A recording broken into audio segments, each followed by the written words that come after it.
Hi, it's 975 and welcome to Elite Dangerous on the Legacy version on Xbox. And an interesting thing happened while I was stacking up my missions for March giveaway. Me and Scooby had decided to pop down to Cubio to blockade it from imps, and while I was AFK quite far away, Scooby interdicted an imp and killed him, and then I headed back over to and I dropped in just in time to see the guy go pop. No biggie, it's an imp in Cubio, that's what we do, we kill imps in Cubio, not a problem with that. Perfectly valid power play gameplay. However, poor newbie got upset with us because he didn't have any rebuy for his ship. Now, the first rule of Elite Dangerous is don't fly without rebuy. But he had decided to take a chance, upgrade to the crate, and not save himself enough for the rebuy, and was actually just doing the mission that would get him the rebuy that he needed. So yes, that was unfortunate.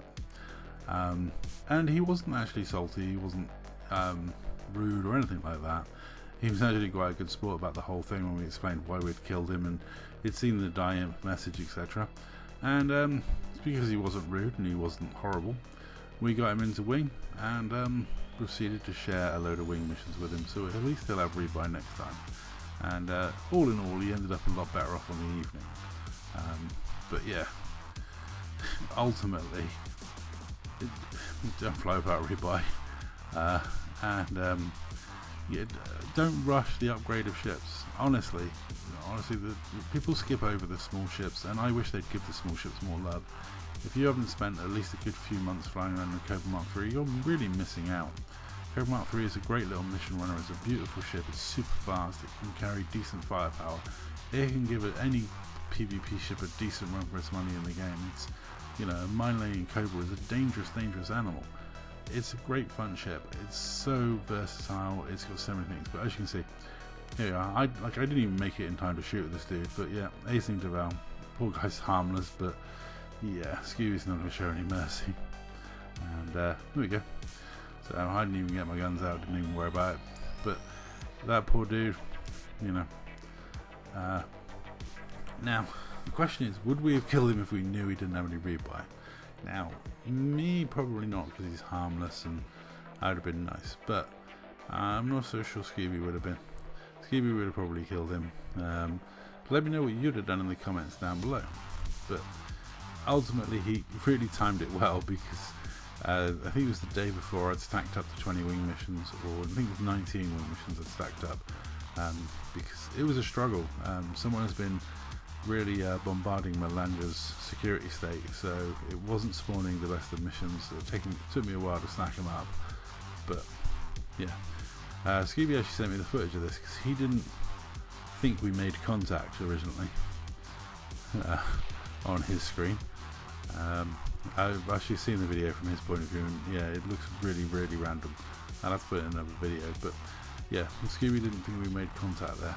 But anyway, so yeah, I was sharing wing missions. We did a half and half, so I think Meta had half the missions, Scooby had the other half of the missions, and I shared the missions, and like I say, at least the newbie will now have money for his rebuy, and he's learned a valuable lesson about not flying without it. Sometimes a bit of pain can be rewarding in the game and can teach you a valuable lesson. Some people, they don't want to learn the valuable lessons and never learn that one. But on the whole, I actually, going way back in the preview program, I flew with no rebuy. I upgraded to the Type 7 not being able to afford it, and then managed to complete the mission that got me over the rebuy hump. But there was a reason I did that, and that was because I did not believe they would let us keep our progress from the preview program. So I did loads of silly things in the preview program. I literally was like shooting stations, going into conflict zones in a Type 7, doing crazy fun silly stuff, dying loads and laughing my ass off just to sort of explore the limits of the game. So when they said we wouldn't lose the progress, I was like, yeah, but my stats are really bad, I've died loads. But then I've never really worried about stats in video games. The stats don't tell you how good a player you are. Other players tell you how good a player you are, And yeah, it's a weird one. People who get obsessed with the stats, or like I very rarely die, and say, well, why? What's the big harm in it? Do you not mess around in small ships and just crash into asteroids and die? Do you not do canyon racing at stupidest speeds and smash into the rock sidewall and die? Do you not ever switch your thrusters off and drop down to a planet's surface at ridiculous speeds and die? Do you not try and land on 10G planets in a cutter and occasionally die? Why are you worried? There's no real harm in dying in Elite Dangerous. I mean, occasionally you lose a lot of data or you lose a lot of cargo. I remember coming back from Colonia, I fell asleep at the star and lost a lot of data because I didn't realise back then rebooting and repairing wipes your data, because it doesn't wipe your bounties, which I find odd that it wipes your data from exploration but doesn't wipe your bounties. But yeah, I lost an awful lot of money that day, and that was one of the few deaths that I can remember being quite costly. Another one was a full load of Paynite when I was killed by Unforgiven Saint. I was in a Type 7 with a full load of Paynite on board. I died in a Type 9 with not a full load, I don't think, but some low temperature diamonds on board. Yeah, I've died lots of times and it's been quite expensive, but I've never worried about it. I've always laughed about it and it's always been good fun. And because I've got the rebuy, I've never worried about it. You know, as long as you can afford the rebuy, you're in good hands. And yeah, a valuable lesson learned, and a player that was very lucky to run in some pirates when they were being generous. Anyway, that's all for this video. Thank you very much for watching. Let me know what you think in the comments down below, and I'll catch you in the next one.